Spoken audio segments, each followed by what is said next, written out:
प्यार वो एहसास है जो हर किसी को नहीं होता है। प्यार वो महसूस है जिसके अंदर खो जाने का दिल करता है। यही एक एहसास मैं आपको बताना चाहता हूँ। शाम का समय था। मैं अपने दोस्तों का इंतज़ार कर रहा था स्टेशन के बाहर। हम लोगों का बाहर कहीं घूमने जाने का प्लान था और मैं जल्दी पहुँच गया था। कुछ समझ नहीं आ रहा था कि मैं क्या करूं। मैं स्टेशन के पास जाके बैठ गया। तभी कुछ ऐसा हुआ कि मेरी जिंदगी एक अलग मोड़ लेने वाली थी। स्टेशन की तरफ मैं देख रहा था कि मेरा दोस्त आया कि नहीं। तभी अचानक से मेरी नज़र एक लड़की पर पड़ी। वो जो वक्त था, मैं पूरी तरह कुछ देर के लिए थम सा गया था। मैं सब कुछ भूल गया था कि मैं कहाँ हूँ, क्यों हूँ। बस मेरी आंखें उस लड़की की तरफ से हट ही नहीं रही थी और इस तरह से मैं उससे देखता ही जा रहा था। उसकी मासूम चेहरा, उसकी छोटी छोटी आंखें, उसके मासूम सा चेहरे पे वो मासूम सी उसकी हंसी, जैसे मानो कोई परी हो वो। उसे देख पहली नज़र में मानो दिल को कुछ होने लगा था। क्या वो प्यार था? मुझे नहीं पता। बस दिल बोल रहा था कि मेरा दोस्त कुछ देर बाद आए या ये वक्त रुक जाए। मुझे उसका नाम जानना था, उसके बारे में कुछ पता करने को दिल कर रहा था, लेकिन कैसे करूं ये समझ ही नहीं आ रहा था। जब कुछ समझ नहीं आया तब मैंने बस भगवान से प्रार्थना किया कि मुझे ये लड़की मेरी ज़िंदगी में चाहिए। वो जा रही थी मेरी आंखों से दूर। मुझे रोकना था, उससे बातें करना था, उससे दोस्ती करनी थी और उसे अपने दिल की बात बतानी थी।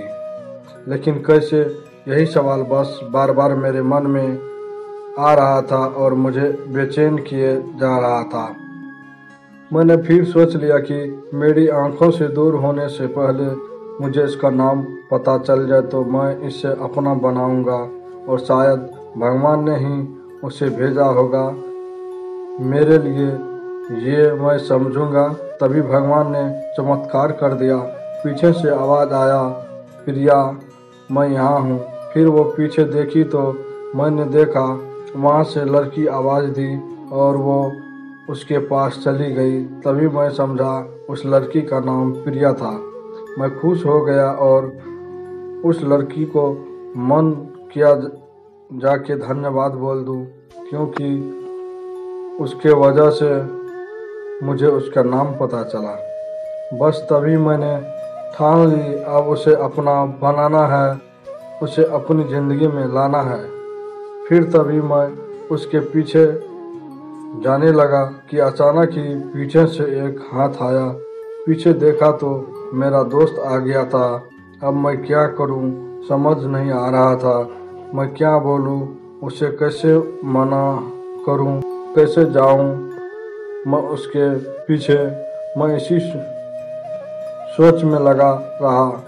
तब तक वो मेरी आंखों से दूर जा चुकी थी। दिल मानो रोने लगा था और तभी मानो ऐसा लगा कि जैसे सब कुछ एक सपना सा था बस। और आंखें खुल गया तो सपना टूट गया। मैं वहाँ से चला गया अपने दोस्तों के साथ, लेकिन पूरी रास्ते बस उसी के बारे में सोचता रहा। मानो मेरा दिल अब उसके ख्याल से निकलने को तैयार ही नहीं था। दूसरे दिन मैं कॉलेज के लिए तैयार हो गया और मैं कॉलेज पहुंचा और बेंच पे जाके बैठ गया।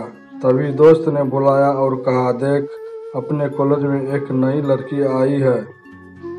मेरा मन अभी भी बस उसी के ख्यालों में डूबा हुआ था। आंखों से उसका चेहरा मानो हट ही नहीं रहा था। वो बार बार मुझे आवाज़ दिए जा रहा था। तभी मुझे गुस्सा आया और पीछे उससे बोलने जा रहा था कि मैं रुक सा गया। मेरी नज़र मानो फिर से एक बार सपनों में चला गया। मैंने देखा कि वही थी, मानो जैसे मेरी खुशी का कोई ठिकाना नहीं रहा। मैं खुद को रोक ही नहीं पा रहा था और मेरे समझ में ही नहीं आ रहा था कि मैं क्या करूं, क्या बोलता। मैं बस जाके अपने दोस्त के गले लग गया और हंसने लगा। तभी पता चला कि वह नई लड़की थी जो कॉलेज में आज पहला दिन आई थी। मैं तो मानो हवा में उड़ने लगा। फिर मैंने एक दिन अपने दोस्त को बताया कि ऐसा ऐसा है। उसने कहा जाके बोल दे उसे अपने दिल की बात। लेकिन मैं डरता था कि वो क्या कहेगी, क्या लगेगा उसे। यही सोच के मैं हमेशा रुक जाता था। मैं सोचने लगा था कि कहीं वो मेरी बातें सुनकर मुझसे दूर ना हो जाए। मैं उससे दूर नहीं होना चाहता था।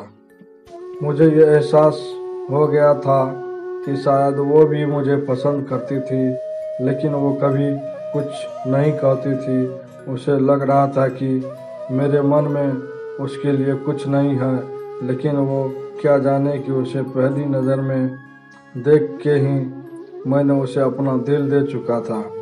दिन बीतते गए, हम लोग एक अच्छे दोस्त की तरह साथ रहते और बात करते थे, लेकिन न कभी मुझे हिम्मत हुआ उससे कुछ भी कहने का। वक्त बीतता गया और इस तरह हम लोग की पढ़ाई पूरी हो गई, लेकिन मेरे दिल में उसके लिए अभी भी पहला और आखिरी प्यार था, और शायद उसके लिए भी। और इस तरह से हमें सबको अलग अलग कंपनी में जॉब लग गई थी। तभी बस एक दिन मैंने सोच लिया कि अब बस मैं उससे कल जाके दिल की बात बता दूंगा। मैं अगले दिन सुबह उठा और मैंने उसे फ़ोन किया और उसने कहा कि मुझे मिलना है तुमसे। उसने मिलने के लिए हाँ कर दिया और इस बात से मुझे बहुत खुशी हुई। हम लोग ने एक समय निर्धारित किया था और समय से पहले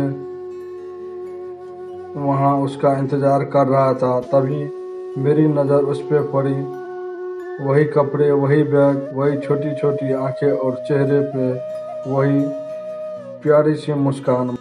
मानो ऐसा लग रहा था कि वही पहला दिन हो जब मैं उसे पहली बार देखा था।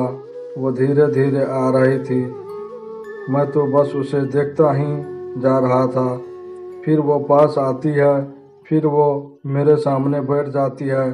तभी बस मैंने उससे कहा कि मुझे कुछ कहना है तुमसे। फिर तभी उसने भी कह दिया कि मुझे भी कुछ कहना है तुम्हें। मैं खुश हो गया। मुझे लगा कि आज वो भी अपने दिल की बात बोल देगी। फिर मैंने उससे कहा। उसने कहा पहले तुम बोलो। मैंने कहा नहीं, पहले तुम बोलो। मेरे जिद पर उसने जो कहा, मानो मेरे सांसें रुक गए थे। उसकी बातें सुन के मानो सब कुछ थम सा गया। बस ऐसा लगा मैं और वो और कुछ नहीं है। उसने अपने बैग से एक कार्ड निकाला और दिया मुझे। वो जो पल था वही पहला पल था जब मुझे लगा कि मेरा सपना था और सपना टूट गया। उस कार्ड में उसकी शादी का आमंत्रण था। बस फिर क्या, सब कुछ वहीं रुक गया। शायद मैंने बहुत देर कर दी उससे अपनी दिल की बात बताने में, शायद बहुत बहुत देर। फिर उसने मुझसे पूछा कि तुम क्या कहना चाहते थे। मैं क्या कहता, तब बात को बदल दी और वो चली गई और मैं वहीं बैठे रह गया। मुझे उसे अपने बनाने का बस एक सपना ही था जो पूरा ना हो सका, जो एक समय पे आके टूट गया। वो आज का दिन और पहला दिन मानो क्यों आया था मेरी ज़िंदगी में, अब तक ये बात समझ नहीं आया। पहला दिन भी एक सपने की तरह आई और कुछ देर बाद टूट गई। और ये आज का पल जो फिर से एक सपना बनकर पल में टूट गया। इसीलिए दोस्तों, कभी भी अपनी दिल की बात बताने में देर ना करो, वरना इतना देर हो जाता है कि अपने प्यार को बस सपने में ही अपना बनाना पड़ जाता है।